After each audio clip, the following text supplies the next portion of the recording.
और अब वक्त है आर पार के सुप्रसिद्ध विश्लेषण का। आइए मैजिक वॉल पे देखते हैं। पहले मैं बताता हूं कि भ्रष्टाचार और इंडिया में दरार का विश्लेषण।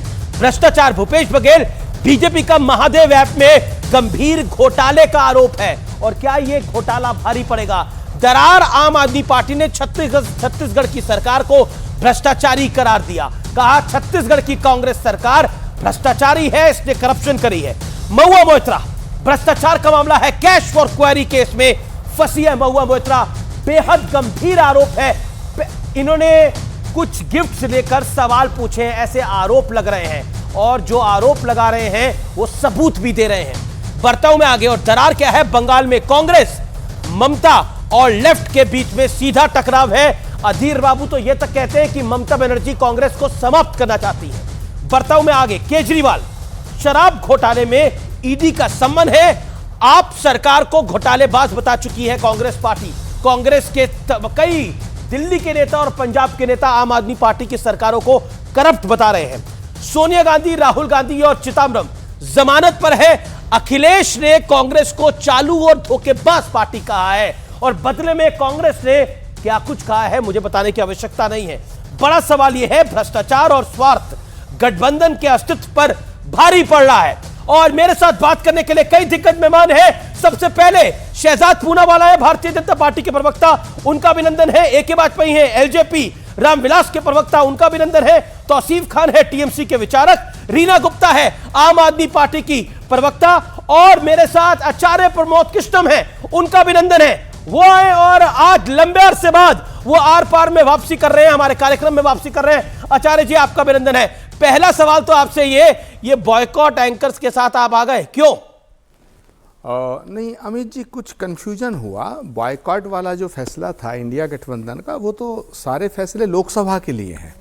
तो और फिर बॉयकॉट का अगर कोई फैसला उससे पहले होता तो हमारे सारे बड़े नेताओं ने उन सब बॉयकॉट की लिस्ट में जो बड़े बड़े पत्रकार हैं उनको इंटरव्यू देना शुरू कर दिया है। तो अमीश देवगन को क्यों पीछे छोड़ा जाए। चलिए, अब मेरा अगला सवाल आपसे है, ये कहां जा रहा है, कौन गाड़ी को पीछे खींच रहा है, कमजोर कड़ी कौन है? देखिए, कोई कमजोर कड़ी नहीं है, सारी मजबूत कड़ी हैं। लेकिन सारी मजबूत कड़ियां जो हैं 2024 में जुड़ेंगी। 2024 से पहले बिल्कुल खुली कुश्ती है। मध्य प्रदेश में समाजवादी पार्टी लड़ रही है, छत्तीसगढ़ में और राजस्थान में सारी पार्टियां लड़ रही हैं और सब कांग्रेस को हराने का काम कर रही हैं। अब कांग्रेस तो धोखेबाज पार्टी है। नहीं, कांग्रेस पार्टी ने किसी को धोखा नहीं दिया। कांग्रेस पार्टी वो पार्टी है जब जब बीजेपी से लड़ाई मैं नहीं हुई कह रहा, है। अखिलेश जी कह रहे हैं। देखिए अमीश जी, कांग्रेस वो पार्टी है जब जब बीजेपी से लड़ने के लिए कांग्रेस की जरूरत रीजनल पार्टीज को पड़ी, चाहे वो उत्तर प्रदेश हो, चाहे वो बिहार हो, चाहे और कोई प्रदेश हो, उन सब में कांग्रेस ने रीजनल पार्टीज को ताकत दी है। और हम हमेशा इस कोशिश में रहे हैं कि रीजनल पार्टी बीजेपी से लड़े तो हारे ना। लेकिन अफसोस, जब रीजनल पार्टी ताकतवर हो जाती हैं तो सारी पार्टियां मिलकर के बीजेपी को कम गाली देती हैं, कांग्रेस को ज्यादा गाली देते हैं। अब वही हो रहा है। किसको गाली दे रहा है, कौन किसको गाली दे रहा है, इस पर तो मैं आऊंगा, लेकिन मुद्दा भ्रष्टाचार है। शहजाद पूनावाला, रीना गुप्ता, मेरा सवाल बहुत सीधा है। क्या रीना गुप्ता, आपको लगता है कि बीजेपी 2024 की लड़ाई भ्रष्टाचार पर लेकर जा रही है सीधे तौर पर, चाहे वो भूपेश बघेल हो, चाहे वो बाकी कोई मुख्यमंत्री हो? रीना जी, अभिनंदन है आपका। अमीश भाई, भारतीय जनता पार्टी से ज्यादा भ्रष्ट कोई पार्टी भारत के इतिहास में नहीं हुई है। जो अडानी स्कैम है, उससे बड़ा स्कैम भारत के इतिहास में नहीं हुआ है। कम से कम 20,000 करोड़ का स्कैम है। आप पूरे देश में कहीं चले जाइए, देश के सारे बिजली घर अडानी के नाम, देश के सारे हवाई अड्डे अडानी के नाम, देश का कोयला अडानी के नाम, देश के सी पोर्ट अडानी के नाम। ऐसी क्या रिश्ता है मोदी जी का अडानी के साथ कि सब कुछ अडानी को पर नौछावर कर दिया। और तो और भूल जाइए, मोदी जी जिनको सबसे करप्ट पार्टी बोलते थे, अजीत पवार की पार्टी, मोदी जी बोलते थे चक्की पीसिंग, उसके 48 घंटे के बाद उनको डिप्टी सीएम क्यों बना दिया? भारतीय जनता पार्टी का एक ही नारा है जी, जिसको खाना है वो भाजपा में आए, उसके बाद जितना चाहे आप खाइए, मेरे पास लंबी लिस्ट है। अमीश भाई, अजीत पवार हो गए, शुभेंदु अधिकारी हो गए, लेकिन भूपेश बघेल को छगन तो भुजबल हो अरविंद जी गए, ने भ्रष्टाचारी नारायण बताया राणे था। हो गए, हेमंत बिश्वा शर्मा हो गए, ये सारे के सारे भ्रष्टाचारी लोग सब भाजपा में मिल गए और मोदी जी के वॉशिंग पाउडर से सबकी धुलाई हो गई और सब पाक साफ हो गए। ऐसा क्यों होता है कि जो भारतीय जनता पार्टी के बाहर होता है वो भ्रष्टाचारी होता है, जैसी वो भाजपा ज्वाइन करता है वो एकदम राजा हरिश्चंद्र हो जाता है। इस बात का जवाब पूछिए आप भारतीय जनता पार्टी से। और तो और अमीश भाई, पिछले दिनों आपने पढ़ा होगा, आप बहुत बड़े पढ़े लिखे पत्रकार हैं, आपने पढ़ा होगा सीएजी की रिपोर्ट आई थी। सीएजी केंद्र सरकार के अंतर्गत आती है।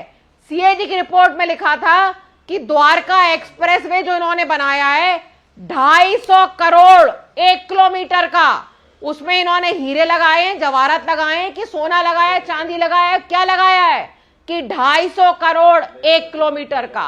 आयुष्मान भारत, उसका घोटाला आप देखिए, 9 लाख लोगों का रजिस्ट्रेशन एक नंबर पे, 2 लाख जवाब लेते हैं शहजाद पूनावाला से। गए, पूनावाला जी से जवाब लेते हैं। निकाला जा रहा है। You made your point. देखिए, मैंने ऑपोजिशन के 2 लोगों को सुना, पूनावाला का समय और कोई बीच में ना बोले। शहजाद पूनावाला वो कहते हैं कि बीजेपी कैसे लेक्चर दे सकती है भ्रष्टाचार पर। अजीत पवार तो आपके गठबंधन के साथ है, हालांकि भूपेश बघेल को अरविंद जी ने ही भ्रष्टाचारी बताया था, लेकिन फिर भी क्या आपको लगता है कि भ्रष्टाचार और गठबंधन में दरार दोनों टारगेट है? देखिए, दरअसल इनको तो बॉयकॉट पहले करना चाहिए था, भ्रष्टाचारियों को। इन्होंने पत्रकारों को बॉयकॉट करके रखा है। खैर, वो भ्रष्टाचारियों को कट्टर ईमानदार कहते हैं, कोर्ट ऐसा नहीं मानती। आज आ जाते हैं मुद्दे पर। देखिए, भ्रष्टाचार दरार यही इनका शिष्टाचार है, और जब पकड़े जाते तो चिल्लाते अत्याचार अत्याचार और खेलते विक्टिमहुड कार्ड। आज मैं केवल आपके सामने कुछ तथ्य प्रस्तुत करूंगा और इसमें से एक भी बात मेरी नहीं है। पहले मैं आपको एक स्पेसिफिक बताता हूं। ये कह रहे हैं ना हम टारगेट करते हैं लोगों को, सुनिए। बातें कहना चाहते हैं, यह शराब का मामला है, यह शिक्षा का मामला नहीं है। शराब की बात हो रही है, शिक्षा पर छुपने का काम मत कीजिए। ये सुप्रिया श्रीनेत है, कहती है शराब घोटाला हुआ, अरविंद केजरीवाल भ्रष्ट है। मैंने एक को शब्द नहीं कहा। अब आ जाते हैं कि छत्तीसगढ़ के मामले पर। छत्तीसगढ़ के लोग कहते हैं कि कांग्रेस पार्टी कहती है उनको टारगेट कर रही है। ये है आम आदमी पार्टी का स्टेटमेंट। छत्तीसगढ़ में लिकर स्कैम हुआ है, ईडी भूपेश बघेल को अरेस्ट करे, ये आम आदमी पार्टी ने ऑफिशियली कहा है। चलिए छोड़ देते हैं। अब आते हैं अशोक गहलोत जी पर। अशोक गहलोत जी पर जो आपके सामने खड़े ना स्वामी जी, उनका ट्वीट है, भ्रष्टाचार, बलात्कार, लूट खसूट और खनन, नासिर जुनैद की हत्या, लाल डायरी और गमन। ये है अशोक गहलोत जी का वर्णन। ये स्वामी जी ने वर्णन किया है। अब बताइए कि अशोक गहलोत जी को भ्रष्टाचारी मानते हैं कि नहीं मानते हैं? मैंने अभी तक अपना कोई भाजपा के नेता का स्टेटमेंट नहीं कोट किया है, एक दूसरे का ही स्टेटमेंट कोट किया है। टीएमसी के बारे में अधीर रंजन चौधरी कहते हैं कि ये सबसे ज्यादा करप्ट पार्टी है और जॉब स्कैम में सीबीआई की कोर्ट ने प्रोब ऑर्डर किया। अच्छा, वो तो चलिए ये आगे भी कहते बढ़ते हैं कि कांग्रेस को समाप्त करने के लिए ममता बनर्जी लगी हुई है।